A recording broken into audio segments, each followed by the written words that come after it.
All right, welcome back. It seems like, wow, you've really been bombarded with AI news recently.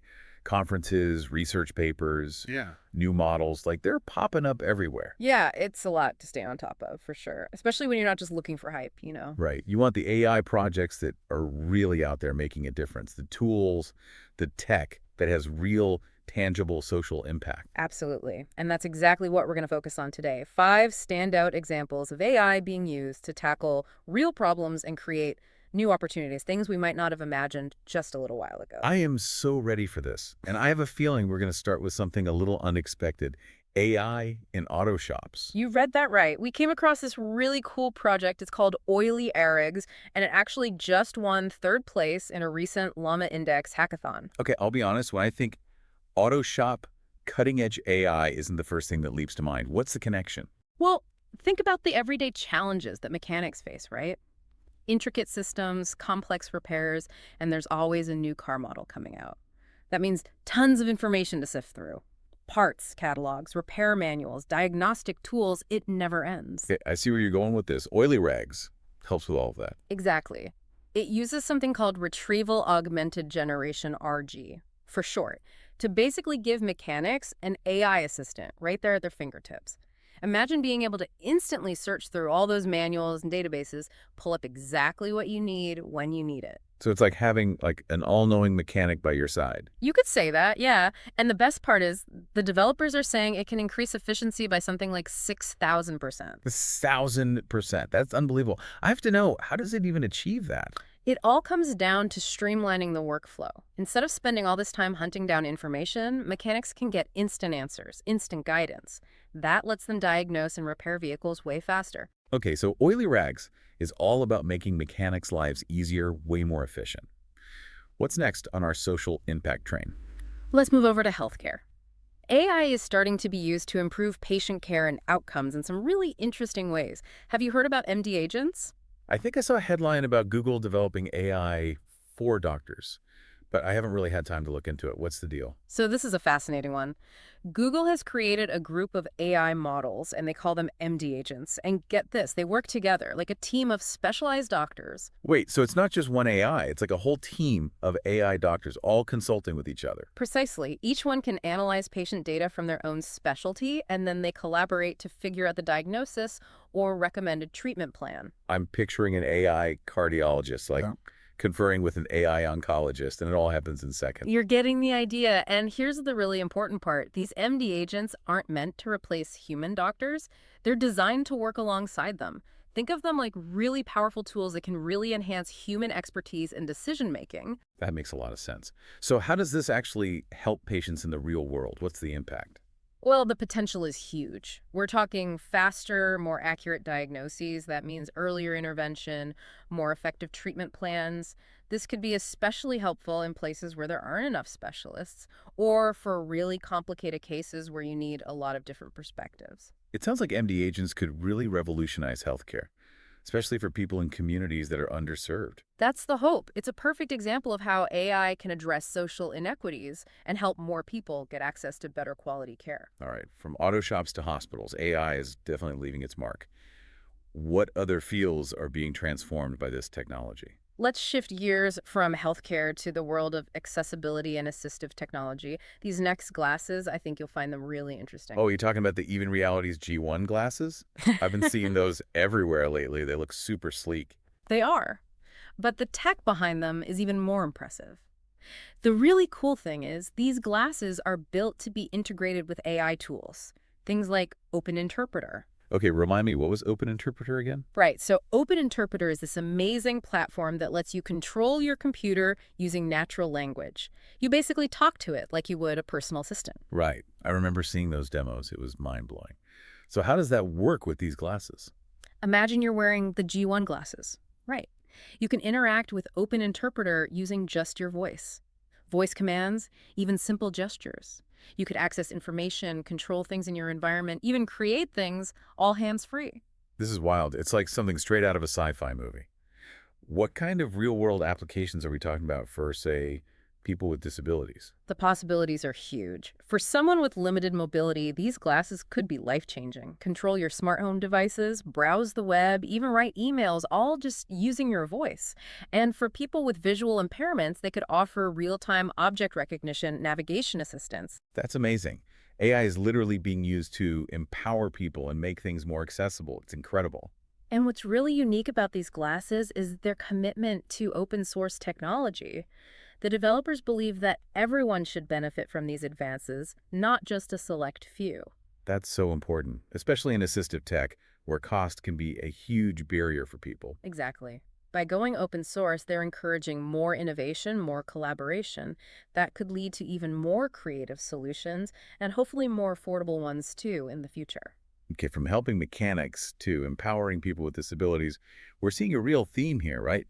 AI for good. Absolutely. And it's not just about solving problems that already exist. AI can also be used to create entirely new possibilities. Have you heard of Oasis? The AI-generated game? Yeah, I think so. That one's been making headlines. It sounds like something out of a sci-fi novel, honestly. Well, It really is incredible. Oasis is the world's first fully playable open world game that was created entirely by AI. And I'm not talking about a simple demo here. This is a full-fledged game, real-time gameplay. You interact with it using your keyboard. It's the real deal. wait, are you serious? Yeah. There's no human game developer behind this. It's all AI. That's what makes it so groundbreaking. The AI generates the whole environment, the characters, even the storylines, all on the fly. It's like having this endless world of possibilities right at your fingertips. My mind is blown. But, okay, besides the wow factor, what does that actually mean for the future of gaming? Where do we go from here? We're just scratching the surface, really. Imagine games that adapt to your own personal preferences, creating personalized stories, challenges, that kind of thing.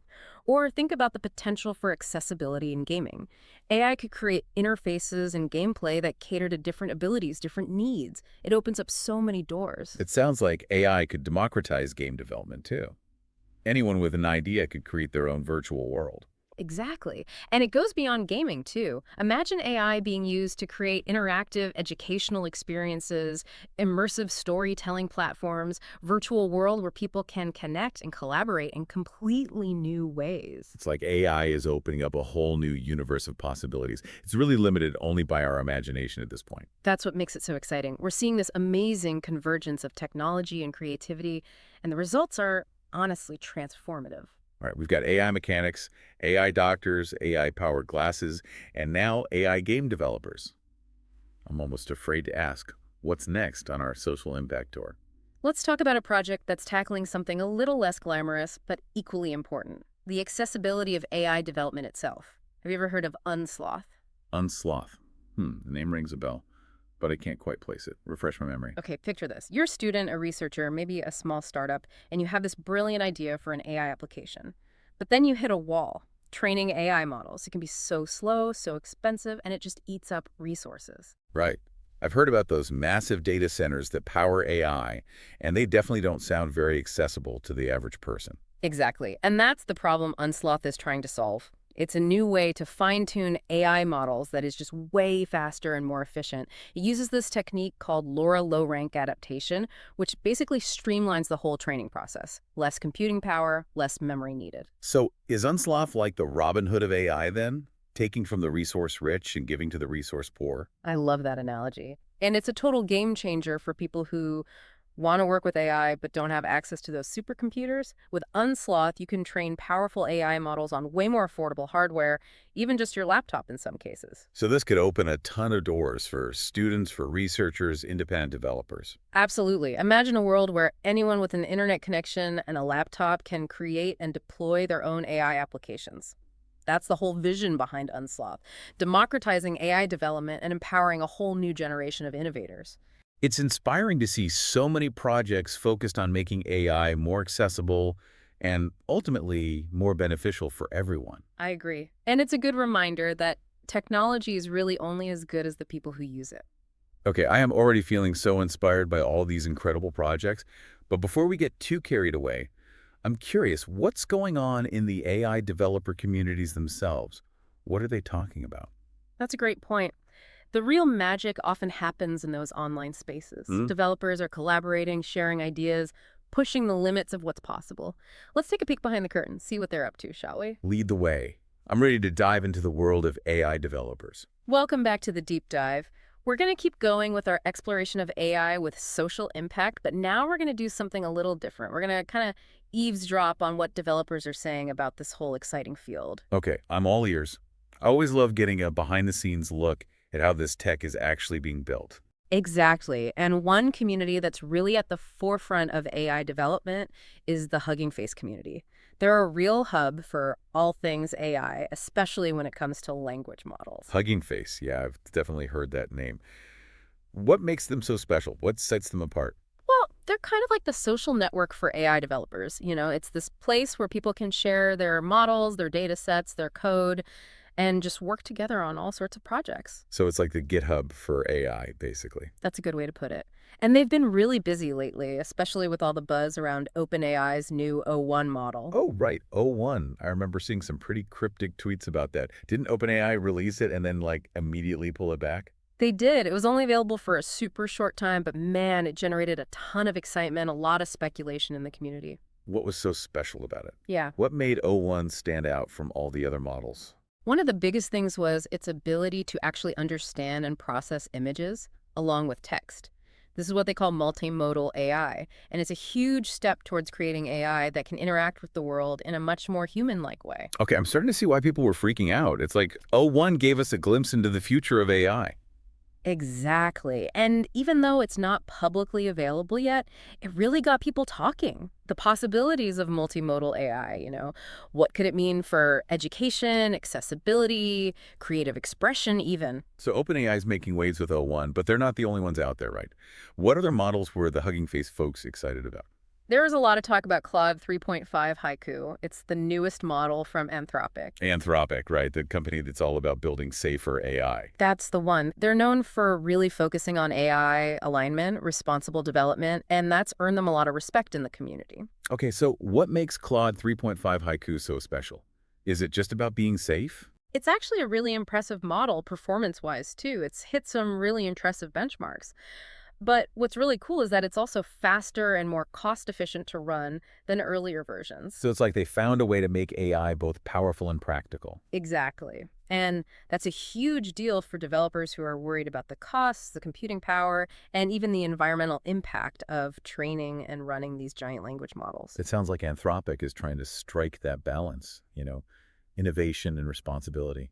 They are, and that's something that's coming out more and more in developer communities.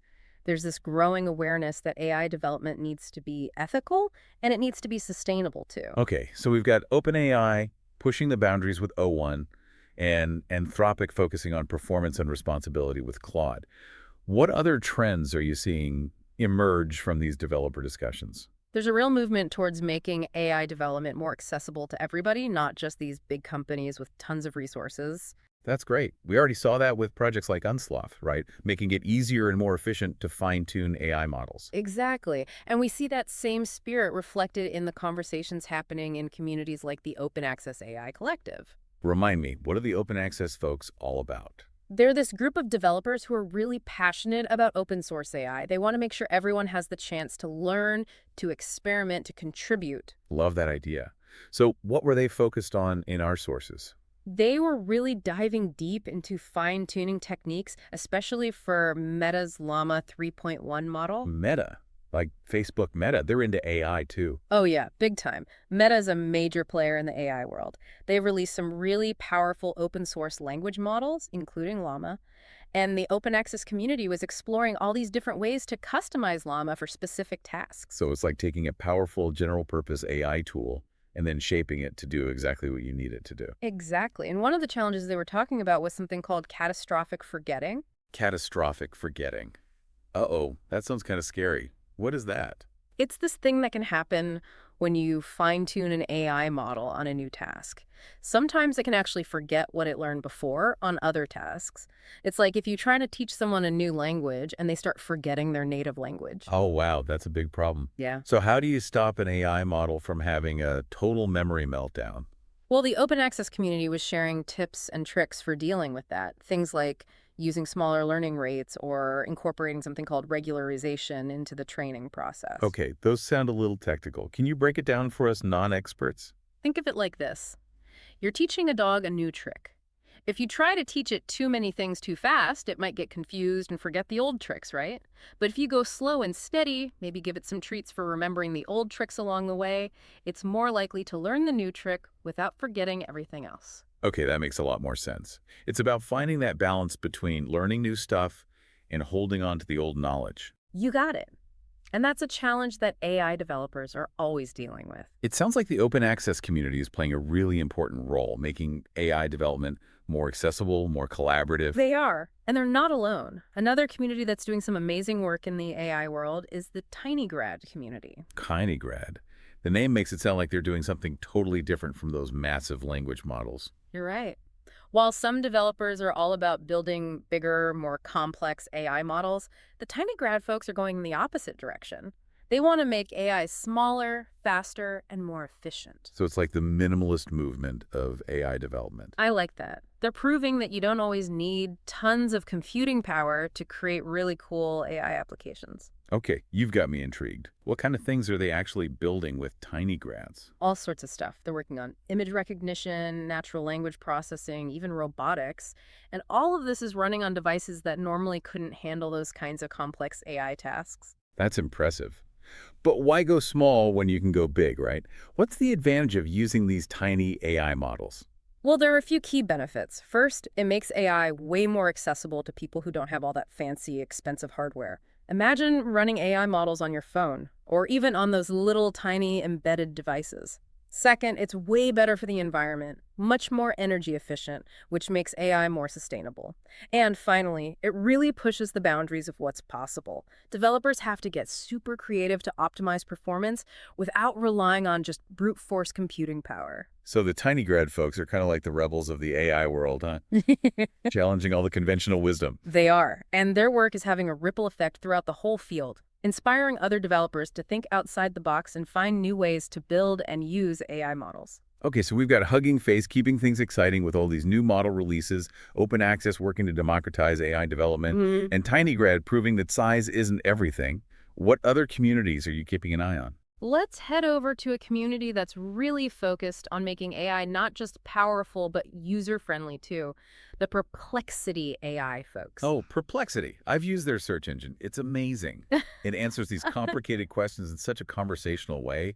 It's pretty wild. They're doing some really cool stuff in the world of conversational AI, and their community is a great place to see how people are actually using and interacting with these new AI tools. So what were they talking about in our sources? Well, one of the big things was the integration of Claude 3.5 Haiku into Perplexity's search engine. Remember how we talked about Claude's awesome performance and efficiency? Well, the Perplexity community was pretty excited to see those benefits translate into a smoother, more user-friendly search experience. That makes a lot of sense. A faster, more efficient model means quicker, more accurate search results, right? Exactly. But there's also some discussion about the new subscription model that Perplexity introduced. Right, the business side of things.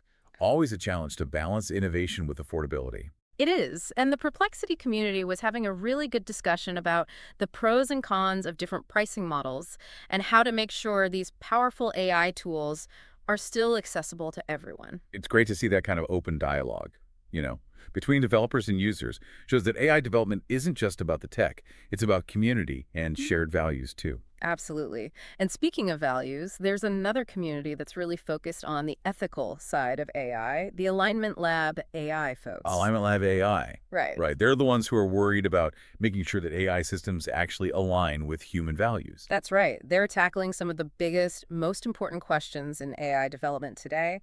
And their community is this place where researchers, ethicists, developers, they can all come together to discuss and debate these really complicated issues. Okay, you've got my attention. What were they grappling with in our sources? One of the big concerns was the possibility of AI systems developing their own goals, goals that might actually conflict with human goals. So like the classic sci-fi scenario, robots taking over the world. It might sound far-fetched, but it's something serious researchers are really thinking about. The Alignment Lab community is all about figuring out how to keep AI systems under human control and make sure that their actions are always aligned with our values. Right, that makes sense. It's like we need to teach AI not just how to think, but how to think ethically. Exactly. And that is definitely not an easy task. But the Alignment Lab folks are taking it on with a mix of technical expertise and philosophical insights. They're looking into everything from designing AI systems with safety mechanisms built in to finding ways to teach AI systems how to understand and respect human values. It's like they're building guardrails for AI, Right. right? Trying to keep it on track, make sure it doesn't go rogue. That's a great way to put it. It's work that's so important for making sure that AI benefits all of us, not just a select few. All right, so we've got Hugging Face, pushing the limits of what's possible, open access and tiny grad democratizing AI development, Perplexity making things user-friendly, and Alignment Lab tackling the big ethical questions. It's amazing to see this whole diverse, vibrant ecosystem growing up around AI.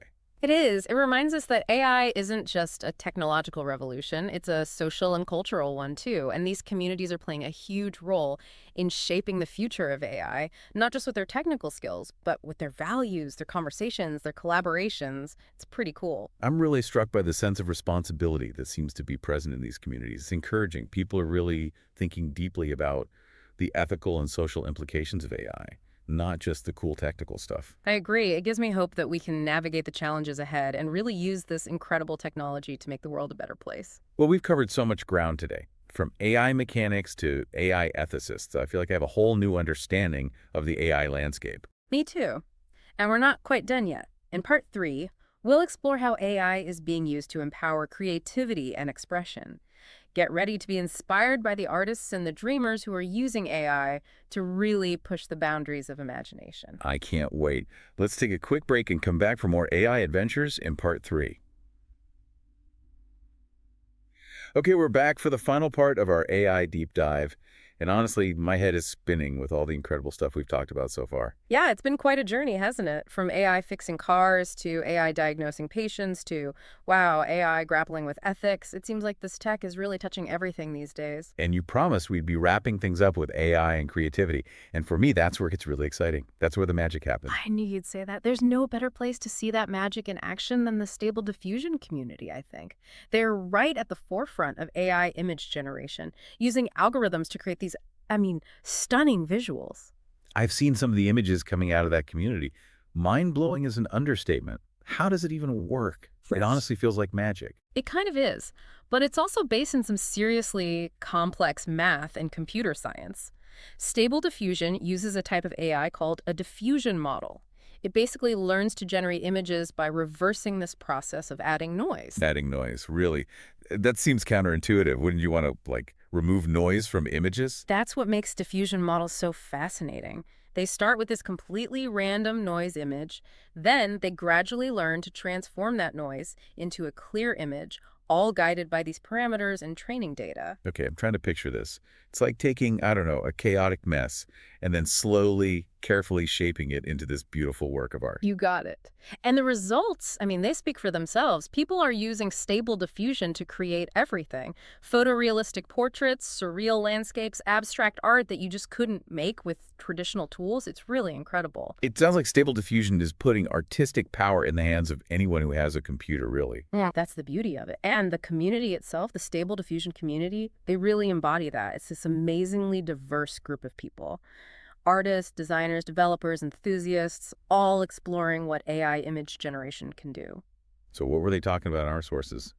Any new developments? Any exciting trends popping up? Well, the release of Stable Diffusion 3.5 was definitely a highlight. It came with a whole bunch of new features, new improvements. Everyone was diving in, experimenting, sharing their creations. It was really cool to see. I bet. Were there any standout features, things that people were particularly impressed with? The image quality, for sure, it was just way better. Stable Diffusion 3.5 was creating these incredibly realistic and detailed images, even more powerful for artistic expression, for exploration. I can only imagine the visuals. Yeah. Wow. Yep. Was there anything else, any new capabilities that stood out? One cool thing was the ability to generate images in different aspect ratios and resolutions, so artists have even more control over their compositions. So it's like having a digital canvas that you can just resize and reshape to fit your artistic vision. Exactly. And there were also improvements to the text-to-image stuff, making it even easier to just take an idea and turn it into a visual. Okay, so Stable Diffusion 3.5 was a big hit. But were there any downsides? challenges, limitations, anything like that that people were talking about? Well, like with any new software, there were a few bugs, some compatibility issues that people were working through, the usual. The growing pains of new tech, right. But I bet the community jumped in to help each other out. Oh, absolutely. That's what makes the Stable Diffusion community so great. People are so generous, sharing their knowledge, their expertise, tips, tricks, even custom models that they've built. It's really a collaborative spirit. I love that. It's like they're building this collective knowledge base that everyone can benefit from. Exactly. And speaking of making things easier, there was a lot of buzz around integrating Stable Diffusion with tools like Automatic 1111. Automatic 1111. Okay, that rings a bell. But help me out. What is it exactly? It's this really popular web-based interface for Stable Diffusion. It just makes everything so much more user-friendly. You can adjust all the parameters, experiment with different models, generate images, and you don't even have to know any code. It's great. So it's like a visual interface for your AI art studio. You got it. And honestly, the combo of Stable Diffusion 3.5 and Automatic 1111 is just a dream for AI artists. Makes this powerful tech accessible to so many more people. It's really cool to see these open source communities constantly innovating, making tech more accessible. It really is. It's a testament to the power of working together, and the shared passion for pushing those boundaries, seeing what's possible. But, it wasn't all sunshine and roses in the Stable Diffusion world. Oh, what else was going on? Unfortunately, like any online community, you always have some people trying to take advantage. There were reports of scam bots spreading malicious links and things like that. Ugh, that's too bad. It's a good reminder that we always have to be careful online, even in these amazing creative spaces. For sure. But the community was really quick to respond, sharing warnings, working to shut those scams down. Good to know they're looking out for each other. It really shows the strength of the community, their commitment to keeping it a safe, positive space for creativity. Well, I'm just blown away by everything we've learned in this deep dive, from AI mechanics to AI artists. It's so clear that this technology is having a huge impact on our world, and it's only going to get bigger. It's been quite a ride. And the most exciting part, we're just at the beginning. I can't wait to see what kind of amazing breakthroughs and applications we'll see in the next few years. It's going to be wild. I'm with you. And to our listeners, we really encourage you to check out these AI communities, experiment with these tools. Just follow your curiosity. You might just discover your next big passion or even create something truly amazing. And until our next deep dive, keep learning, keep exploring, keep pushing those boundaries. That's a wrap. Thanks for joining us on this AI adventure.